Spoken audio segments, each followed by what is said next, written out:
Si eres un poco nerd o si estás tomando un curso de sociología que aparece en tu currículo, es posible que quizás por curiosidad hayas entrado a una biblioteca al área de ciencias sociales y humanas y te hayas encontrado con secciones, ¿no? Verás que las secciones de sociología y antropología pueden estar muy cerca, ¿no? Y si lees un texto como por ejemplo ¿para qué sirve la sociología?, Bauman juega un poco con los lectores y dice, bueno, entonces si hay una división entre la sección de antropología y la de sociología, quiere decir que hay una división natural entre ambos campos, pero ¿qué significa una división natural? Es decir, la sociología y la antropología son como peras y limones de un árbol, que uno se los encuentra ahí expuestos naturalmente en un campo cualquiera. Después de hacer ese juego mental, Bauman nos va a decir que no. La sociología y la antropología son inventos humanos. Y entonces, ¿qué es la sociología? Si ustedes miran manuales como por ejemplo Sociología para principiantes, van a ver que incluso en un texto de ese nivel tan básico, pues uno al principio se confunde y pareciera que los autores lo que quieren es eso, confundirlo a uno, pero es que son asuntos complejos, porque la sociología, como la antropología, no ha existido siempre. De hecho, la palabra sociología la usa por primera vez Augusto Comte en el siglo XIX para referirse al estudio de la sociedad. Pero entonces preguntémonos por qué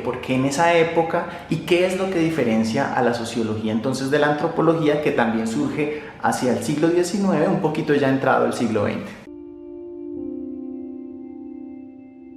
Si hacemos lo que Michel Foucault llama una arqueología del saber, como escarbar en el pasado, esa época, en este caso propia de la sociología, pues nos encontraremos con una época un tanto oscura, no tanto como la Edad Media, pero sí digamos una época desconcertante en la que había un gran desarrollo industrial, pero a la vez pareciera en ese momento que la industria, más que liberar al ser humano como se prometía que iba a hacerlo, lo estaría encadenando, ¿no? Películas como Tiempos Modernos o los cuentos de Charles Dickens nos hablan de una Inglaterra, ¿cierto?, de una Europa, una Alemania, donde todo este desarrollo de la industria metalmecánica, al mismo tiempo que permitía grandes construcciones como ferrocarriles y demás, pauperizaban, ¿no? Tenían condiciones muy precarias a una cantidad de seres humanos, especialmente niños, mujeres. Una gran masa de la población moría haciendo construcciones como por ejemplo,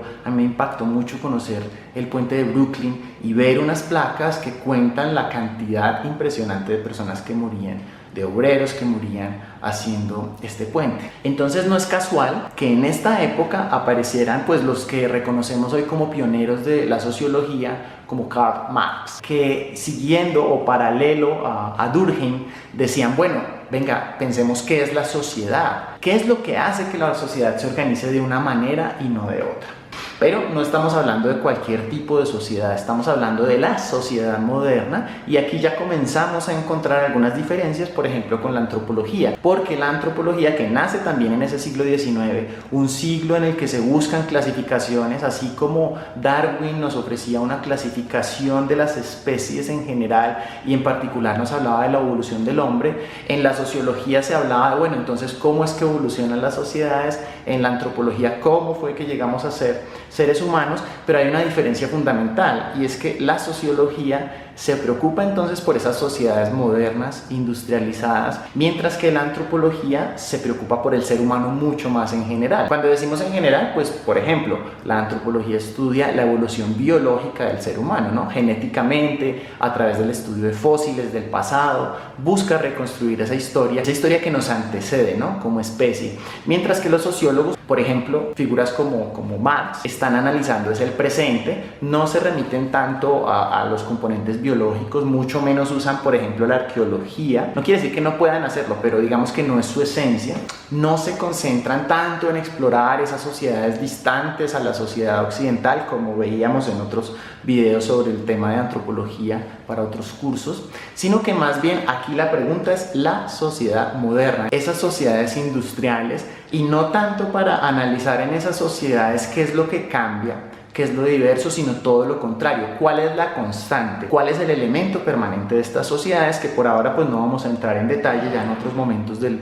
curso hablaremos de cómo diferentes autores proponen qué es lo que se supone que permanece en una sociedad moderna y qué no. Desde ese análisis de lo constante vamos a encontrar que, por ejemplo, para Karl Marx, el elemento esencial permanente de las sociedades es la lucha de clases, ¿no? En particular, en las sociedades modernas, las clases principales serían los burgueses, los que Marx denomina como quienes son propietarios de los medios de producción. Piénsenlo en tiempos modernos, los dueños de la fábrica, tanto los dueños como los gerentes, ¿no? Que en tiempos modernos aparecen mucho como capataces, ¿no? Y los demás, los obreros, que serían la gran mayoría, la gran masa, ¿no? Ese ejército de reserva, llama Marx, de reserva en el sentido que sería una cantidad de gente que no tiene con qué comer y está entonces dispuesta cada vez a reducir más su salario. En ese tiempo ni siquiera se hablaba de salario formalmente, sino de compensaciones, casi que de dádivas que el empresario, el burgués, le podía dar al obrero para que a duras penas pudiera sostenerse, o ni siquiera, ¿no? Con jornadas laborales de 12 horas o más.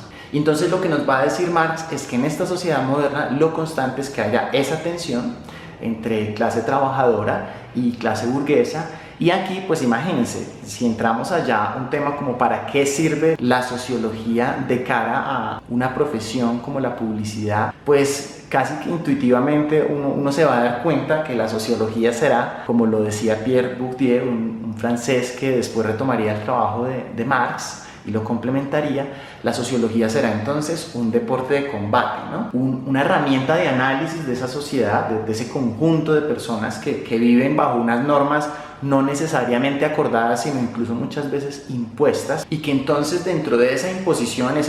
en la que unos pocos tienen y la mayoría no, unos pocos tienen empresa y la mayoría lo único que tienen es su tiempo y su trabajo, sobre todo físico, para venderlo, pues imagínense qué lugar ocupará la publicidad. Publicidad que, si bien entra ya con fuerzas en el siglo XX, ya desde el siglo XIX pues uno comienza a ver los antecedentes de lo que serían las grandes marcas, ¿no? Una marca como Ford, ¿no? Publicitará esta idea del consumo, de que necesitamos consumir para ser parte de la sociedad. Y pues en el caso, imagínense ustedes, de los obreros, pues ¿qué será lo que se puede consumir? A duras penas, pues lo que permita un salario reducido. Sin embargo, fíjense que el mismo ejemplo de Ford sirve para considerar otro frente de análisis sociológico más contemporáneo, y ya no tanto de izquierda, ya no tan combativo, sino mucho más conciliador o de tercera vía, lo llaman algunos, que son modelos como el de Reino Unido, pero que se veían hacer en el siglo XX con figuras políticas como Roosevelt, ¿no? Este presidente propone a principios del siglo XX lo que llamará el New Deal o el nuevo pacto social, en el que, muy cercano a la filosofía de Ford, lo que se planteaba es, mire, un obrero que pueda consumir la marca que produce, pues no solo se va a beneficiar a sí mismo, sino que va a beneficiar a la sociedad. Para que se entienda mejor esta figura, piensen en Homero Simpson, ¿no? Es un obrero relativamente cualificado, ¿no? Trabaja en una empresa nuclear manejando algunos dispositivos, digamos que es un operario, y aún así, siendo operario, tiene una casa grande. Quienes han tenido la oportunidad de ir a países como Estados Unidos, pues ustedes se dan cuenta que incluso un obrero tiene una casa grande, tiene un automóvil.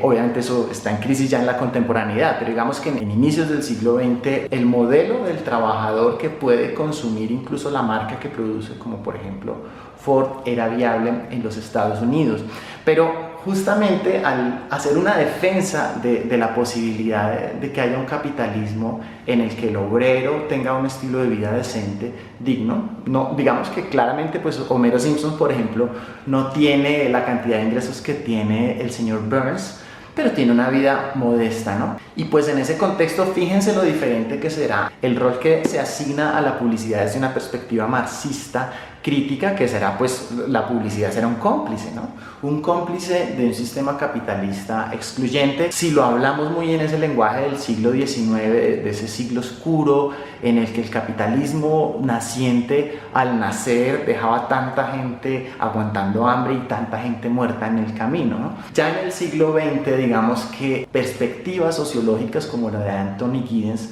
son un poco menos pesimistas, digamos, para no decir que optimistas, pero por eso mismo son muy criticadas a veces. A veces no. En realidad, con mucha frecuencia, los sociólogos, yo por ejemplo estudié en la Universidad Nacional de Colombia en Bogotá, y el departamento de sociología sí tenía una orientación mucho más marxista que cercana a figuras más contemporáneas como Anthony Giddens. Y en este curso en realidad vamos a ver que son pertinentes las dos perspectivas, si se está estudiando publicidad o carreras afines, pues es sano saber ese lado oscuro en el que puede caer la publicidad, de ser una cómplice de la desigualdad social, pero también ese lado de un optimismo moderado respecto a una publicidad que ayude a consolidar una sociedad o unas sociedades a nivel mundial en las que haya un pacto social que le permita tanto a trabajadores como a dueños de los medios de producción o incluso a nuevas clases sociales que surgen en este siglo XXI,